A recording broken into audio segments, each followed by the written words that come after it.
Hoje nós teremos a palestra do nosso irmão Humberto, nosso cantor aqui, que além de cantar também faz belíssimas palestras.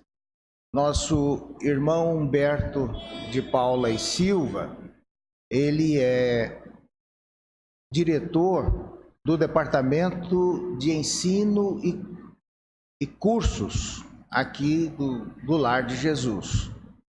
Responsável pelo ESD, o EAD, curso de iniciação à doutrina espírita. E nosso irmão é diretor desse departamento e participa também ativamente de outros departamentos da casa, emprestando o seu trabalho, o seu esforço, a sua capacidade doutrinária. Então ele é de todos conhecido e dispensa então que nós prolonguemos a sua apresentação.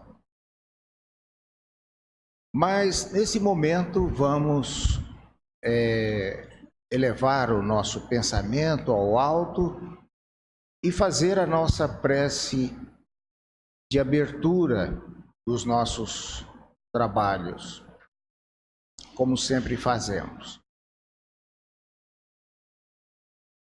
Nesse instante, vamos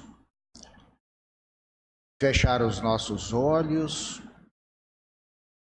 e com a nossa mente criarmos a imagem de Jesus que nos abençoa dos altiplanos espirituais, a todos nós. Peçamos ao querido Mestre, mais uma vez, o seu concurso para a nossa reunião através da espiritualidade maior que sempre está aqui na nossa casa. Querido Mestre, aqui estamos, Senhor, confito de aprendermos mais sobre o vosso Evangelho, agora esclarecido pela doutrina espírita. Permita, Senhor, que nós nos assenhoreemos cada vez mais desse conhecimento tão importante para nossas vidas, para a nossa reencarnação. Nesse instante, Senhor, nós te buscamos também para minorar as nossas dores, as dores da alma, as dores do corpo, as dores da vida que carregamos pelas múltiplas decepções, mas também, Senhor, pelas vitórias já alcançadas ao longo do percurso de nossa existência. Nós te pedimos mais uma vez, Jesus, que esteja conosco agora e sempre, e que assim seja. Então nós convidamos o nosso irmão Humberto para fazer a sua palestra.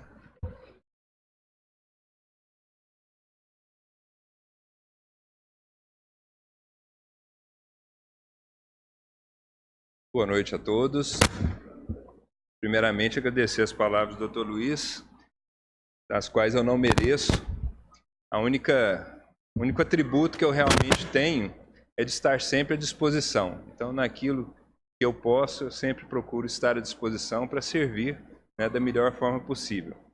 Então, caiu-nos hoje a incumbência de tratar sobre esse tema: fora da caridade não há salvação. Esse tema não é nada novo, né, gente? Quem aqui já viu palestra sobre esse tema? Todos, né? Pelo menos uma vez, né? Mas é um tema recorrente porque nós vamos ver na noite de hoje a importância desse tema para a nossa evolução, para a nossa caminhada enquanto espíritos eternos. A importância desse lema que o Espiritismo tomou para si, né, que todos nós conhecemos, pelo qual a doutrina espírita é conhecida aí fora. E graças a esse lema, né, várias obras de beneficência, de ajuda ao próximo, surgiram ao longo das décadas aí, né, e trouxeram para a doutrina um reconhecimento quase que nacional de a doutrina que ajuda, que faz caridade, que beneficia as pessoas, dando realmente um diferencial para a nossa doutrina.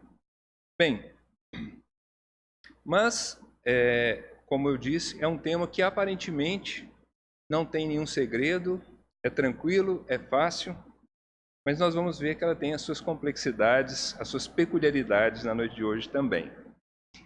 Conta-nos o Evangelho de Mateus que certa vez os fariseus souberam que Jesus tinha fazido calar os saduceus. Eles eram custosos, né? E então os fariseus reuniram-se e falaram assim, não, vamos armar mais uma para Jesus, vamos nos reunir aqui e vamos pegar ele. E assim combinaram. E chegaram lá e fizeram a Jesus a seguinte pergunta: Mestre, qual é o grande mandamento da lei? Obviamente, eles já tinham preparado a resposta e o que eles iam realmente aprontar, né? Mas Jesus, como sempre, ele se antecipava a todos os pensamentos, então ele sabia de cor aquilo ali. Então, qual foi a resposta de Jesus a esses fariseus? Ele disse o seguinte, uma lei que quase ninguém conhece também, né? Amarás o Senhor teu Deus de todo o teu coração, de toda a tua alma, de todo o teu espírito. Esse é o maior e o primeiro mandamento. E aqui está o segundo, que é semelhante ao primeiro. Amarás o teu próximo como a ti mesmo. Toda a lei e os profetas se acham contidos nesses dois mandamentos. Então, nesse momento aí, disse que respondeste bem, Senhor, e os fariseus seguiram seu caminho, então não conseguiram contestar absolutamente nada, e essas duas leis já estavam no Antigo Testamento também. E Jesus pinçou de dois profetas, esses dois dizeres, e resumiu toda a lei, falando assim, olha, aqui está toda a lei e todos os profetas, todas as mensagens que Deus enviou até agora para a humanidade. E vendo assim, nos parece uma regra muito fácil, né? Gente, mas é muito tranquilo. Então basta amar a Deus sobre todas as coisas e ao próximo como a mim mesmo. Basta amar, gente. Qual a dificuldade de amar? Alguém aqui tem dificuldade de amar? É fácil, né? Amar quem a gente ama, amar aqueles que nos correspondem, né? Esses são fáceis. Agora, aí que está a diferença. Nós vamos ver aqui hoje de que amor Jesus falava. O amor, gente, é a lei geral do universo. A lei geral. A primeira lei, a matriz. A partir dela é que todas as outras, então, foram cunhadas pelo nosso Pai, né? E foi a base, essa lei de amor foi a base de construção de tudo que existe. Tudo que nós conhecemos está sujeita a essa lei maior, que é a lei de amor, né? E o que acontece? Por ser esta lei, ela dirige todas as nossas vidas e dirige o quê? Todo o funcionamento do universo. Sim, uma lei, lei de amor. Bem, essas palavras então pronunciadas por Jesus parecem fáceis, né? Então, tá tranquilo, eu amo a Deus, eu amo o meu próximo. Não tem dificuldade nisso, certo ou errado? Infelizmente não é tão simples assim. São 4 letrinhas só. Amor. 4 letrinhas. Parece simples, tranquilo. Eu não estou falando para você matar ninguém, não. É só amar. É tão simples, gente. Por que essa dificuldade? Então, existe uma diferença entre teoria e prática. É tão complexa a prática que, nada mais, nada menos, que o governador espiritual do nosso planeta teve que aqui descer. Habitar num corpo humano, ele que já era um espírito perfeito há milhões de anos, teve que vir aqui para nos ensinar essa palavrinha. Mas não é ensinar simplesmente com teorias, mas ensinar vivenciando aquilo que ensinava. Porque o verdadeiro mestre é aquele que ensina e exemplifica.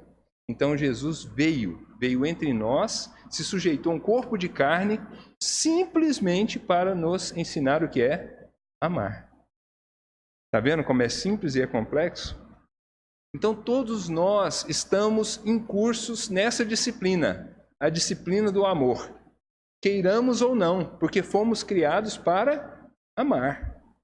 Então o que acontece? Por que nós temos tanta dificuldade nesse exercício? Porque é difícil amar. Parece tão simples, não é verdade? Não é simples. Mas o que acontece? Nós temos ainda uma dificuldade de entender o que é essa palavra. O que é amor? Amor é querer bem? Amor é dedicar-se? Amor é tudo isso. É tudo isso. Mas vejamos na nossa vida, quais os tipos de amores que eu conheço? Basicamente, que eu conheço e que eu vivo, né? O amor eros. O amor eros todo mundo conhece, né? O amor dos enamorados, dos casais. Nós temos o amor filial, né? Pais e filhos, filhos com seus pais, de parentela. E temos mais um que geralmente é bem comum, o amor às coisas. Se a gente for analisar, não é exatamente esses três tipos de amor que a gente vive no nosso dia a dia, né? A prática, é o que todos nós vivenciamos. E qual a diferença desse amor para o amor de Jesus? Bem grande, né? Então, o que acontece? Nós estamos ainda num primeiro estágio evolutivo. E, naturalmente, esse estágio visa o quê? Aprender a amar. Então, esses primeiros estágios, nós aprendemos exatamente esses amores mais próximos. Amar aquele que está junto de nós, que tem um relacionamento conosco. E o que tem esses amores em comum, esses que eu falei para vocês? Todos eles, por detrás, existe interesse. Ah, não, Berto, que isso? O amor pelo meu filho não tem interesse nenhum. Ah, é? E se seu filho virar a cara para você e falar que não quer te ver nunca mais, sumir da sua vida? Você vai simplesmente deixá-lo? Não, pode ir, meu filho. Você é livre, você é um espírito eterno, eu também. É assim? Você morre. Então, o que isso demonstra? O nosso amor, ou o amor que nós conhecemos, é um amor de apego. Nós somos extremamente apegados. Nosso amor é um amor de interesse. Um casal que se dá super bem, aí de repente basta uma briguinha, eu te odeio. Como assim? Ou seja, por quê? Você contrariou meu interesse. Então já não te amo mais. Olha só a diferença desse amor com o amor que o Cristo veio nos trazer, né? Já deu para entender um pouquinho. Ainda mais, para a gente entender o quanto nós estamos longe desse amor, quando nós falamos na palavra felicidade, o que nos vem à mente? Pensem aí, felicidade. Eu tenho 99% de certeza que vocês pensaram nos seus sonhos, não é não? Quando você fala em felicidade, você logo pensa em realizar sonhos, não é? De regra é isso. Agora vamos analisar esses sonhos. Onde estão? Garanto que todo mundo aqui quer abrir uma casa para crianças, é o primeiro sonho. Ninguém aqui quer ir para Paris, quer fazer um curso em Harvard, não. Todo mundo aqui quer, primeiro sonho é abrir uma casa para crianças, dedicar-se 24 horas por dia para essas crianças e não pensar em mais nada, não é verdade? Quem dera. Quem dera. Então estamos muito longe, meus irmãos. E ainda quando nós viemos no centro, nós viemos assim, não, eu vou no centro porque, olha, tem meu amigo, tem meu parente, está precisando muito de ajuda, eu vou lá para ajudá-lo. Será que esse amor que você está demonstrando por ele também é desinteressado? Ou seja, aquele parente doente não te incomoda também, no fundo? Aquilo não tira sua paz, seu sossego? Difícil, né, gente? É uma constatação complicada da gente lidar, mas não se apavorem. Nós estamos a caminho da luz, nós chegamos lá ainda, por isso que a gente ainda está nesse estágio. Mas é importante essa análise para a gente entender que realmente nós não podemos ficar aqui. Nós não podemos concordar em continuar nesse estágio por mais 1.000, 2.000, 3.000 anos, certo? Porque o Cristo veio até nós exatamente para mudar essa realidade, para nos ensinar o verdadeiro amor. Então, se nós nada fizermos, nós estamos honrando a presença do nosso Mestre? Nós estamos sendo dignos desse amor que Ele teve por nós ao descer aqui, a viver tudo que Ele vivenciou? Certamente que não. E como chegar, então, nesse amor que liberta, que nos garantirá a felicidade? Só tem uma forma, meus irmãos: lutar todos os dias contra o nosso egoísmo. Todos os dias. Porque ele está subjacente ao nosso ser. É normal em nós um comportamento egoístico. E de onde vem, Humberto, essa coisa maluca, desse amor doido? É porque nós ainda não conhecemos o que o amor ágape, ou o amor ensinado pelo Cristo, pode fazer por nós.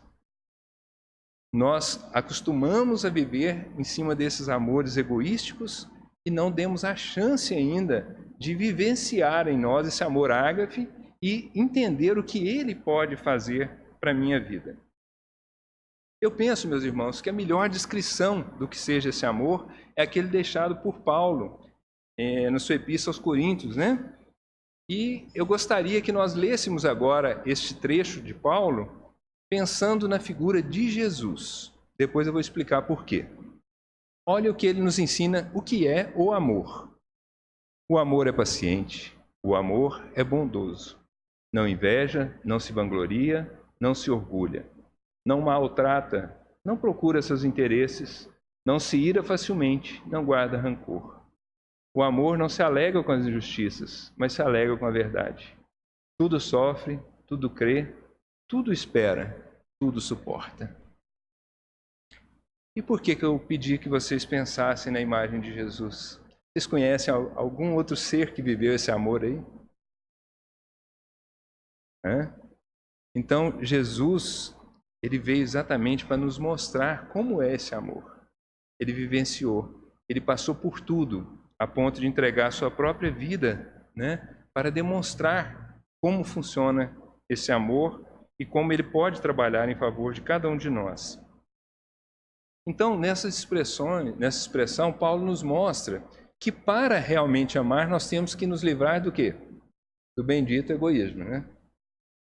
Por quê? Para você tudo suportar, tudo sofrer, não reclamar, ser paciente, não tem outro jeito.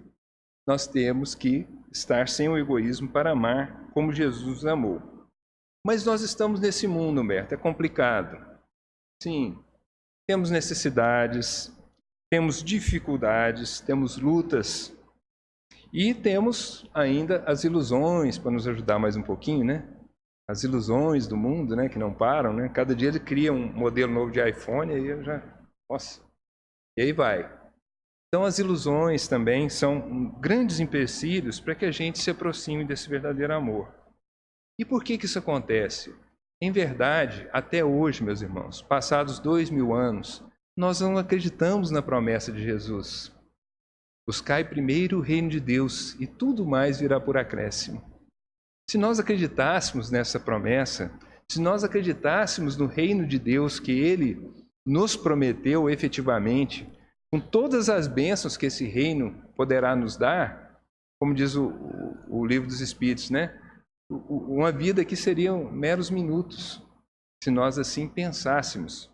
Mas ainda nós estamos realmente em momentos onde nós damos muito valor àquilo que nós podemos chamar de felicidade aqui nesse mundo. Então é um passeio, é um casamento, é uma festa, é uma conquista material, e nós vibramos com aquilo, né? Só que aquilo ali dura um pouquinho, não é, gente? Rapidinho passa. Mas Jesus não, ele veio para nos ensinar algo que fica, algo que é permanente para nós. E para que essa felicidade verdadeira entre em nossas vidas, o que é preciso fazer? Seguir as recomendações do Cristo. Nos transformar. Exige transformação. Sem isso, nós estaremos sempre rodando, como há milênios estamos, né, em busca dessa felicidade nas coisas desse mundo. E infelizmente, ou felizmente, Deus é tão bondoso conosco que Ele nos permite viver várias vidas e nelas experimentar tudo aquilo que nós sonhávamos ser a felicidade, para a gente perceber que, não, isso não traz a felicidade. Então, numa vida você pede para ser rico. Não, aquilo não resolveu. Numa outra vida pede para ser famoso. Também não resolveu. Para que a gente entenda vivenciando que realmente este mundo não pode nos dar a felicidade que nós tanto almejamos. Bem, mas apenas fazendo um paralelo, eu queria lembrar aqui, ao contrário do que muitos dizem, que por aí começam a taxar o mundo. Não, o mundo é mau, o mundo não presta, tá vendo? Por que o mundo me dá essas necessidades, essas dores? O mundo é contra o nosso desenvolvimento espiritual. Negativo. O mundo é uma grande escola. Mas, Humberto, aonde o mal? Eu vou lhes mostrar onde é que está o mal. O mal é decorrente das nossas escolhas. Vou dar um exemplo simples para vocês aqui. Eu saio daqui e tem uma pessoa ali na frente que me pede um pão. A cena normal, não é? Cotidiana, todos nós vivenciamos isso. Agora, o que eu vou fazer? Eu vou lá, vou pegar o pão, vou levar para ele, falo, ô meu amigo, está aqui, converso com ele, pergunto o nome dele, vejo como ele está, ouço a dor dele, e depois eu falo para ele assim, meu irmão, vai com Deus, Deus te proteja. Ou mais, não, eu sou um bom samaritano, vou arrumar um lugar para te alojar. Maravilhoso. Agora o outro Humberto vai entrar em ação. Eu chego lá e me pede um pão. Falo, eu não. Quer pão? Vai trabalhar. E para completar, eu saio, viro as costas para ele, ainda falo assim, ó, seu vagabundo. Que tal? Que comportamento lindo, né? Maravilhoso. Onde o mal, então? O mal está o homem pedindo pão? Ou o mal está na minha conduta? Na forma como eu olho aquilo que está à minha frente? Certo? Então nós queremos o tempo inteiro culpar o mundo pelo mal. O mal ou o bem está dentro de você. O mal ou o bem decorrem das suas escolhas. Elas determinam se é um mal ou se é um bem. O mundo é simplesmente uma escola onde nós estamos aqui para aprender. E é exatamente graças a essas oportunidades é que nós podemos aprender. Se não tivessem as provas, como diz o Chico, uma vida sem tribulações é uma escola sem livro e sem professor. Teria o menor sentido. Bem, Humberto, o que tem a ver essa história do amor com o lema do Espiritismo? Bom, vamos lá. Lembrando da transcrição evangélica inicial, o que nós temos lá? Todas as leis e todos os profetas podem ser resumidos em duas básicas lições. Amai a Deus sobre todas as coisas e ao próximo como a si mesmo, não é verdade? Então, basicamente, isso aí. Mas a pergunta que eu lhes faço, como amar a Deus que eu não conheço, que eu não entendo, e às vezes eu até fico com raiva dele, exatamente por não compreendê-lo, ou porque coisas ruins me acontecem, como eu vou amar esse Deus? Aí o próprio Cristo respondeu, poucos prestam atenção na resposta que ele deu. E o segundo ensinamento é semelhante ao primeiro, ou seja, ele tem o grau de importância deste primeiro. Amai ao próximo como a si mesmo.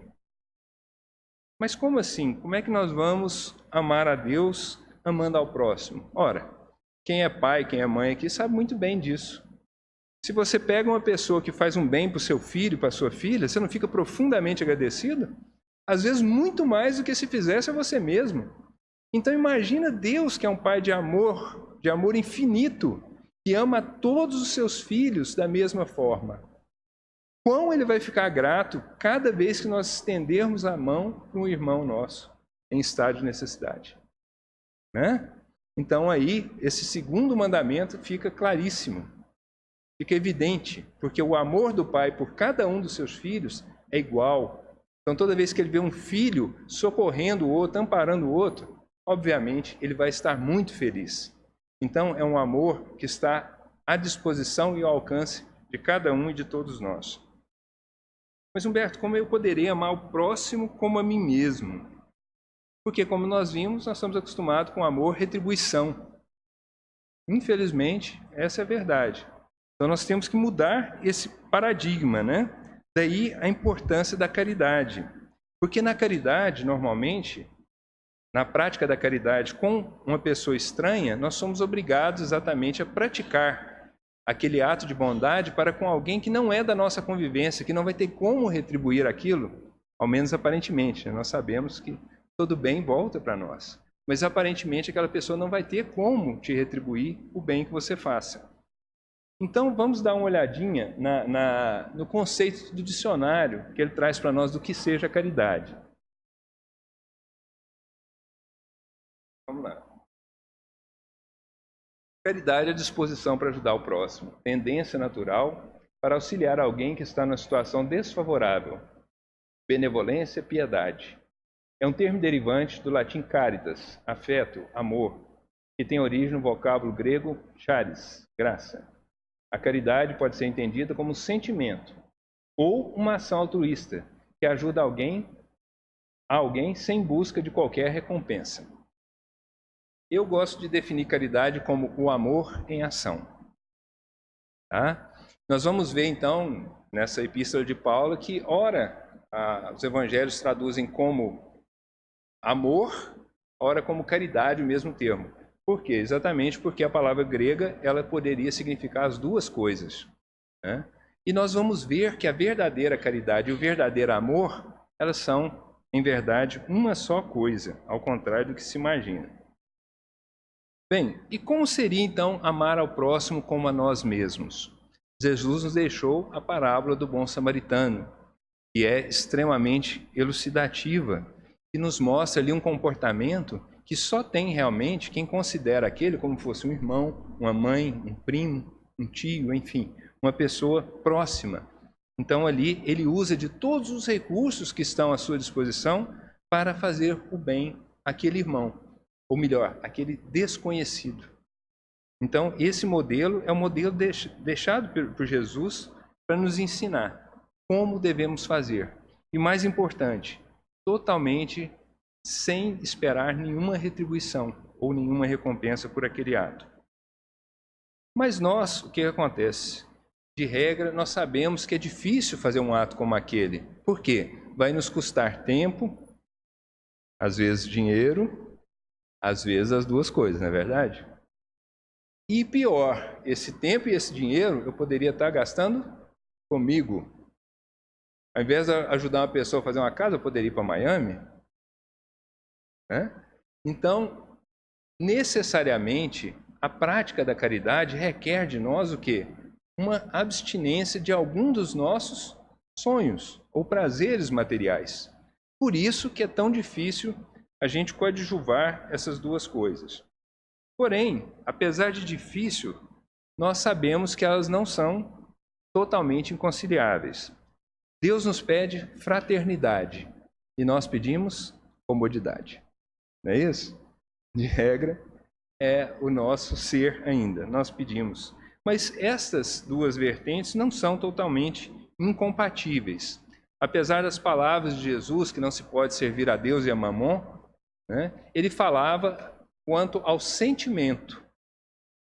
Ou seja, eu não posso servir ao dinheiro, porque se o meu coração é pelo dinheiro sempre, eu vou escolher sempre o dinheiro. E se o meu coração é pelo próximo, eu vou escolher sempre o próximo. Por isso que são aparentemente incompatíveis. E nós sabemos realmente quão difícil é para uma pessoa com muita posse se desprender daquilo, ser uma pessoa o quê? Aberta, livre com aqueles bens. Então, por isso que Jesus alertou quão difícil era, né, um rico entrar no reino dos céus após aquela passagem que todos conhecemos do jovem mancebo. Porém, é como eu estava falando, nem a riqueza é impeditiva, tá, gente? Várias vezes, como no caso de Zaqueu, nós vemos ricos que tomam sim a posição correta, que apesar de ricos, colocam em primeiro lugar, o reino de Deus na sua vida. E assim ajudam muitas e muitas pessoas. E são, sim, instrumentos de Deus, ajudando a construir um mundo melhor para o próximo. Então, uma pessoa que tem um dom e que esse dom pode ser usufruído em favor de muitas pessoas. Então, aquele que realmente usa esse dom é um bendito e, com certeza, ele não estará excluído do reino dos céus. Então, temos poucos exemplos, mas eles existem. Eu, particularmente, até onde eu sei, conheço Antônio Hermílio de Moraes, que parece que foi um filantropo fantástico, uma pessoa que sempre pensou no próximo, nos empregados, etc. Ele não vivia a vida para si. A gente vê que ele fazia as coisas para ajudar ao seu próximo. Então, assim, com certeza existem outros. Mas lembremos quanto ao nosso caso agora. Voltemos para a nossa realidade. Nós não somos... Ninguém aqui é rico, milionário, né? Graças a Deus. Então nós temos mais chance, viu, gente, de entrar no reino dos céus, né? Tá? Camelo na agulha, nossa chance é um pouquinho maior, tá? Então vamos lá. Mas lembremos da parábola do festim das bodas, onde Jesus nos concita ao final a seguinte frase: muitos são chamados e poucos os escolhidos. Aí nós lembramos da história, né? Então fala que o rei convidou a todos para a grande festa, para o grande festim. Mas um se recusou, outro se recusou e tal. E um, então, aceitou o convite e foi. Só que chegando lá, o que acontece? Ele não detinha as vestes nupciais. E aí, então, ele foi retirado à força daquela festa. Mas que rei mau esse, né? Que rei desumano esse. Ele foi o único que foi para a festa e ainda tiraram ele de lá.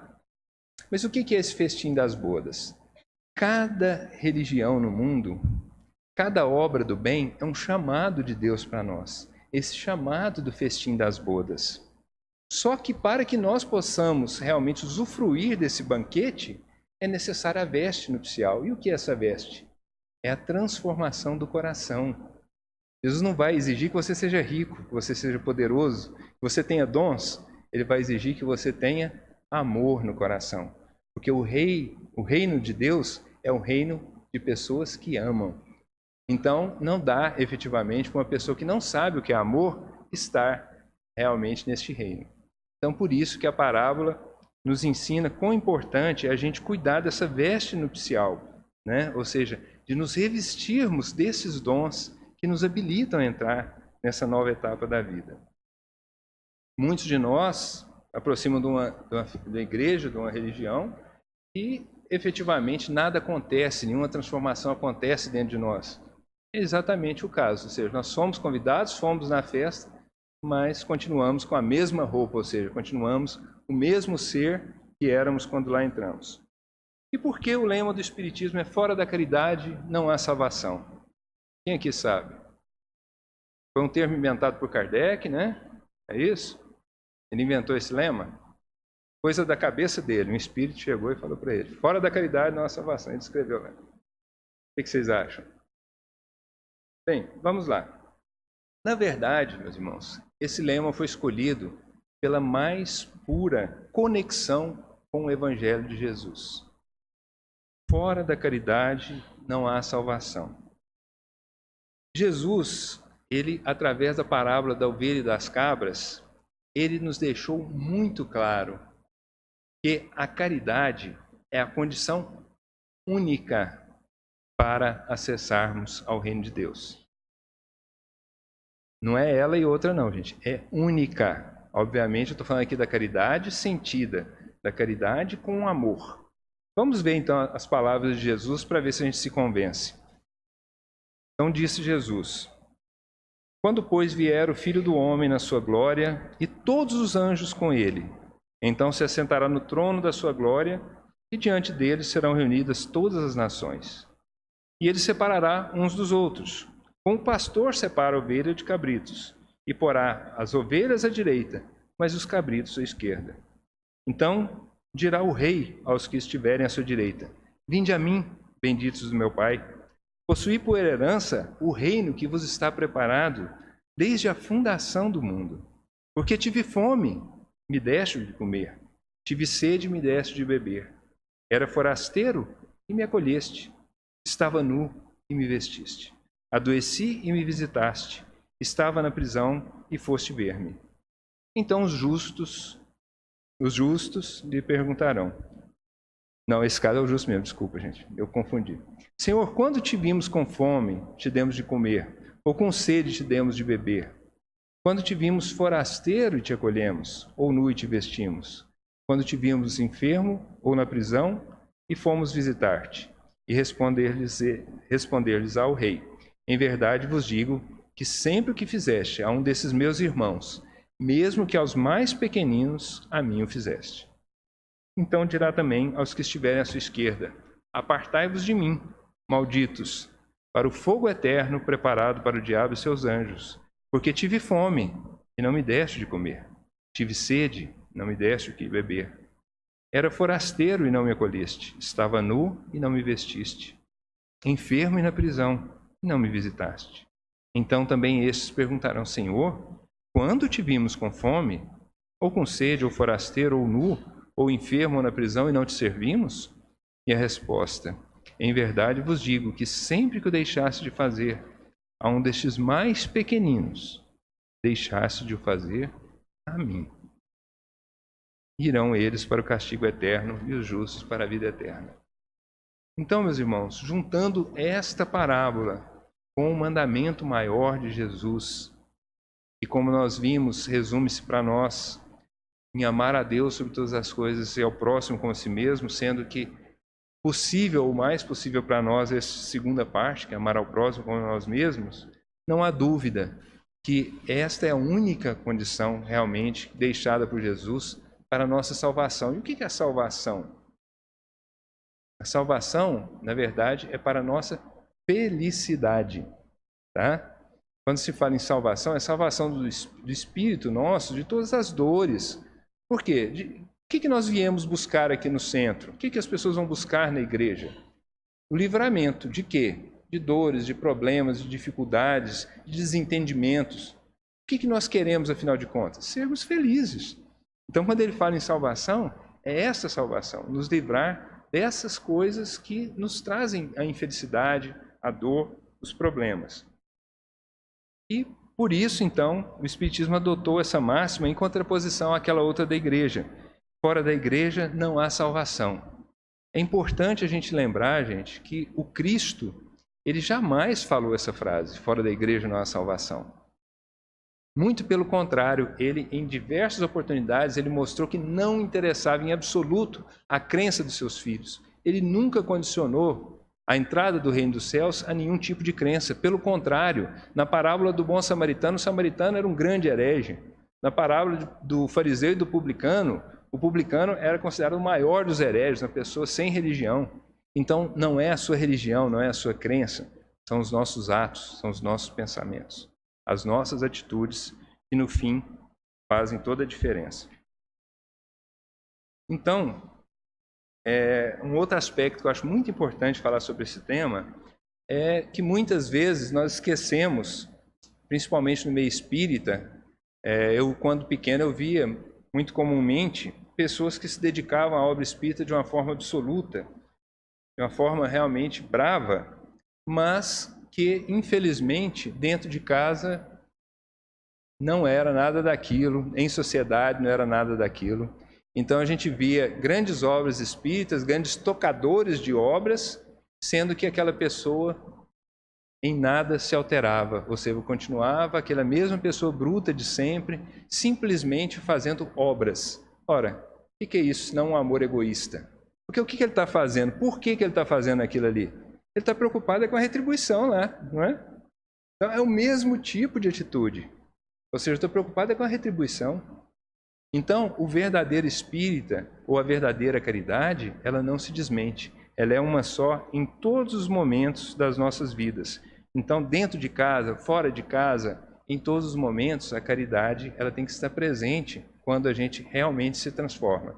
Sobre esse tema, o Evangelho segundo o Espiritismo tem uma lição onde Lázaro nos ensina a respeito dessas questões que, infelizmente, muito aconteciam e espero que não mais hoje, né? Diz o seguinte: não basta que os lábios mandem leite e mel, se o coração de modo algum lhes está associado, só há hipocrisia. Aquele cuja afabilidade e doçura não são tingidas, nunca se desmente. É o mesmo, tanto em sociedade como na intimidade. Esse, ao demais, sabe que, se pelas aparências se consegue enganar os homens, a Deus ninguém engana.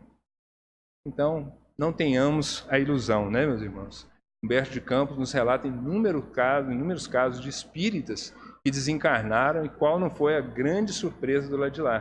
Porque foram, sim, grandes obreiros aqui na Terra, fizeram grandes obras de benemerência, mas aqui dentro, nada. Então voltaram para lá com o balaio vazio. Bem, então, como fazer então a caridade, Humberto? O que é essa caridade? Muitas vezes, como eu falei, essa caridade é confundida com benemerência. E qual a diferença entre uma e outra? É que na benemerência é um ato que você faz, mas sem que aquilo toque o seu coração, sem que nada transforme aqui dentro. Há uma grande ilusão, meus irmãos, das pessoas a achar assim, o Cristo ou Deus precisa de mim para fazer a caridade. Grande ilusão.